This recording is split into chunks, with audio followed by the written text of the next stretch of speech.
screaming and feel that powerful, like, roaring and falling and knowing this is bad. This is, like, I didn't know what it was. Like, I thought maybe I'd been shot in the back of the head or something. I didn't know what. I just knew whatever it was, like, my life's over. I knew it was that level bad. You fell 3 floors? I fell 3 floors, yeah.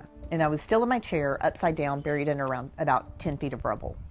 Buried alive for hours under the rubble of the federal building, 28-year-old Amy Downs found herself alone and confused in the darkness. Was it hard to breathe? Very hard to breathe. And when I could get air and I would breathe in, it would just burn all the way down. Hope slipping away as she heard rescuers rush away due to the threat of another bomb.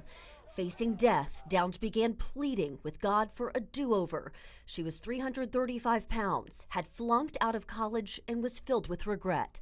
All of a sudden, why was I here? What was my purpose? And life is getting ready to be over. And did I do what I was supposed to do? 6.5 hours later, Downs was being loaded onto a gurney. Her body was pierced with glass and her leg nearly torn off, the scar a permanent reminder.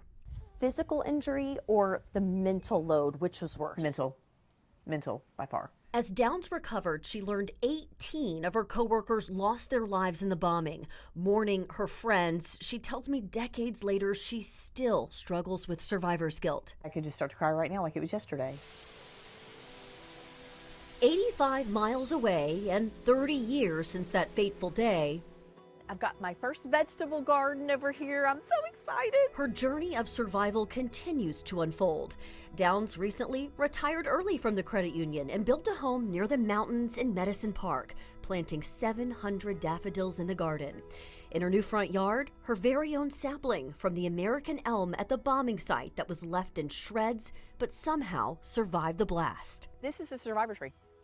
And I was like so happy. I'm like, it's gonna make it. At a crossroads in her own life, Downs took her own advice that she has given to tens of thousands over the years as a speaker and author. Because I always tell people, if you had a magic wand, what would you do? Imagine that and why. And then, given your current situation and your current limitations, what are the very smallest steps that you can take to make that happen? You actually play a role in making that happen. The kind of promises you made to yourself in those moments, do you feel like you have lived up to them? Yes. You kept your promises? I do. Her proudest accomplishment? Completing a grueling Ironman competition at age 50. She continues finding purpose in sharing her message of hope in order to help others. I feel like we all end up being buried in the rubble of life. Like, all of us at some point face something devastating, something we didn't plan for. So we all face that.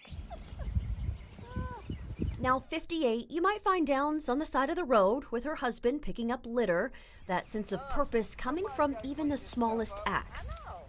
On this anniversary of the day that changed her life 30 years ago, Downs hopes we all refocus attention to the meaning of the Oklahoma Standard at a time of deep political division. We can be different. We can have different opinions. We can vote for different people.